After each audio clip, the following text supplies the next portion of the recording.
I'm James Homan. I'm the Director of Fiscal Policy at the Mackinac Center, a think tank based in Midland, Michigan. And paying up to 30% of a film's cost is an expensive favor that will only leave taxpayers worse off. Economic development programs like this ought to be judged based on how well they're going to develop the economy. And we can look at the assessments made by economists of film subsidies, as well as Michigan's own experience, to note that this is not going to be successful. So Michigan spent $500 million on film subsidies in its previous iteration and received no sustainable film industry in exchange for that. So when you look at the economic performance of the state of Michigan, you can see that this expenditure did result in a gain of a couple of hundred jobs in the film industry in exchange for $500 million. So it's a terrible cost benefit. But more importantly than that, when you look at both the creation and the dissolution of the program, it resulted in no change in Michigan's overall job trends, which is something that lawmakers ought to care a lot about. And of course, this matches up with the experience that economists have had when they try to isolate the effects of film subsidies. So as J.C. Bradbury put it in his 2020 review, the gains from film producers or from film credits produce gains for film producers that do not spill over into the overall economy. In other words, film producers win and taxpayers lose. And this actually makes sense when you consider the costs of the program. The $500 million that we spent on film production could have been spent on schools or roads or poverty alleviation programs that also have the secondary and tertiary benefits that our film industries have pointed at as the primary benefits of this programs. Now, I wanted to talk about one other feature of this program in this proposed legislation: the ability for film producers to sell their credits to other taxpayers. This is a problem and not a benefit. Laundering payments to film producers through other taxpayers decreases transparency of the program because tax credits are not subject to the same disclosure requirements that direct grants are. In addition, operating the program as a tax credit rather than a direct grant means that legislators lose control of their ability to set annual fiscal policy through the budgeting process, something that legislators should carefully guard. So, I mean, that's my basic problems with the film subsidy. Economic development programs need to be judged by how well they develop the economy. The assessments made by economists suggest this is not going to be successful, and we've seen that lack of success in Michigan's own experience. So thank you for letting me testify on this, and I welcome any questions. All right, thank you. Representative Tisdale. Oh.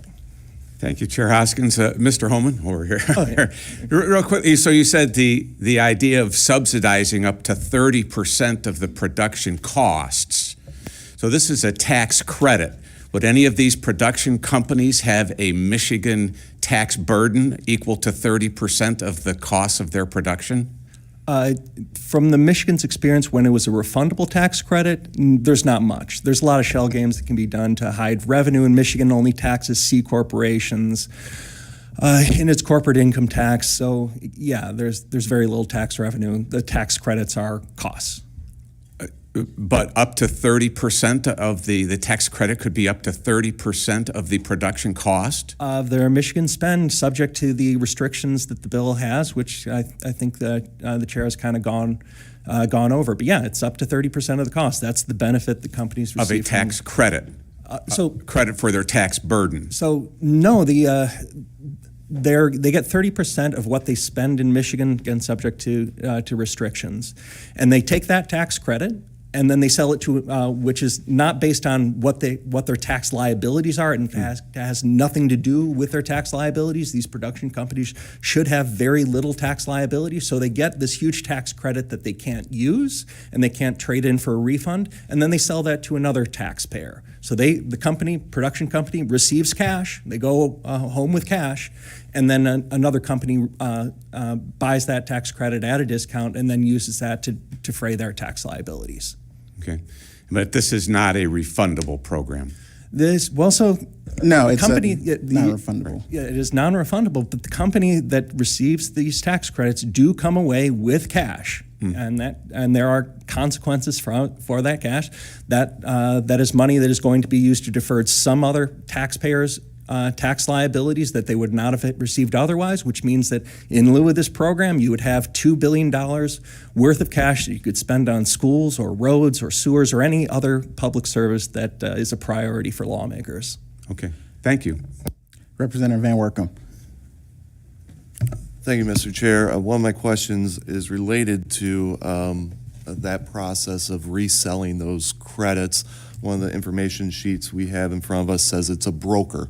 I'm not sure what is outlined in the legislation of who that broker is, what the qualifications are, whether that is in-house as in the MEDC in the film office. Can you lend what that broker would look like, who that would be, and maybe some guardrails or protections that would prevent some of that and create some of that accountability? Yeah, there are people who specialize in selling tax credits from businesses to other businesses. Lawmakers have made a number of tax credit programs transferable. So, for instance, the old mega brownfield credits for developments were transferable before lawmakers made them refundable. So yeah, there are businesses that specialize in saying to Consumers Energy or any other large business in Michigan, you have a large tax liability. I can reduce that. I've got these film producers who have these credits. You can give them 85 to 90% of the value of that credit in cash, and then you get that tax credit, which you can use to defray your tax liabilities.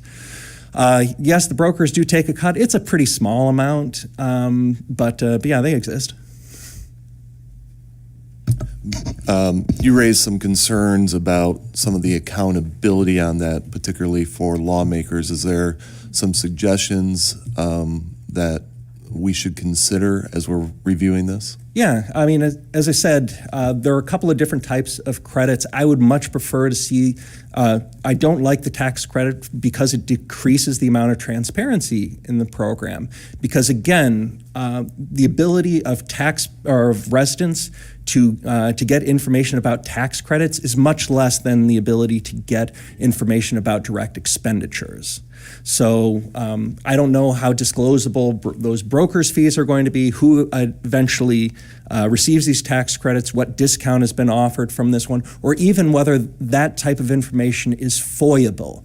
But for direct grant programs, that's clearly it's FOIA-able. And then again, the other reason why I like grant programs more than tax credits is that it is subject to the annual budgeting process. This is an expenditure just like any other fiscal priority. Lawmakers are starting the budget process right now, and if subsidizing film industries is a priority for the majority of lawmakers, they should argue for it in the budget process. Now, I would argue that it's a bad idea because economic development programs need to be proven to develop the economy, but there's a lot of things that the legislature does that I disagree with, and but that should be a subject for the legislative debate, and I would much prefer to have that legislative debate go on in the annual budget process.